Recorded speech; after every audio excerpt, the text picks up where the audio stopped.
OB/GYN rotations, and we were at a high-risk facility in Norfolk, Virginia. And so we got the worst of the worst. My whole time, in my 2 months of OB/GYN rotations, I saw one family. Everyone else was single mothers or drug addicts or what have you. One night, a 15-year-old girl comes in labor. And it turns out she was not willing to have her baby. And so she had taken a significant amount of crack cocaine because she had heard that that would cause you to go into premature labor. And she did. The baby was born.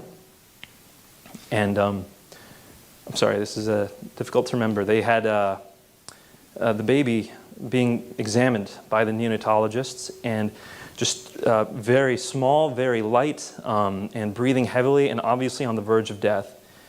And I asked what the situation was. I knew about the baby before I knew about the mother. And so I asked what the situation was. They told me. I went to see the mother, and I walked in the mother's room to ask her what had happened, because they didn't tell me all the details. And I walked in, and I saw her texting, and not a single care in the world, laughing, texting.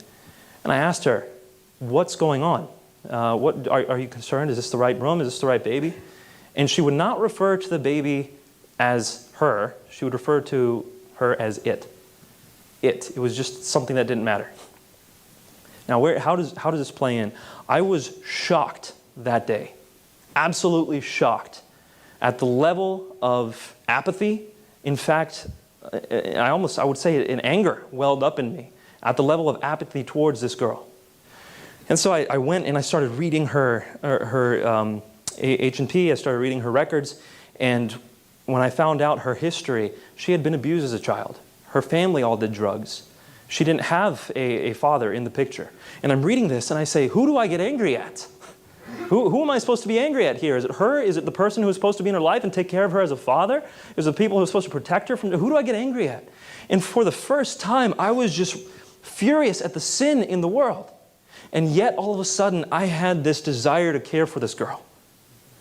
Despite what she had done, despite the heinous crime that she had just committed, killing another human being in my perspective, I had this desire to care for her.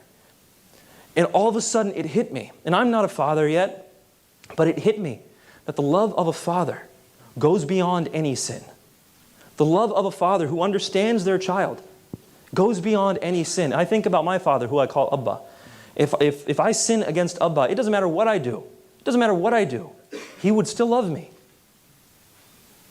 Now, the gospel message is that God is more loving than any human being we can imagine. If my father would forgive me no matter what, by definition, God has to be more loving than that.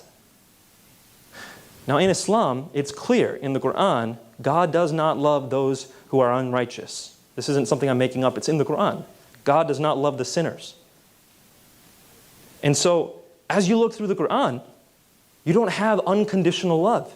You have love for those who perform. You have love for those who are good Muslims, but not unconditional love. And to me, that makes God less loving than a human, which I don't think is possible.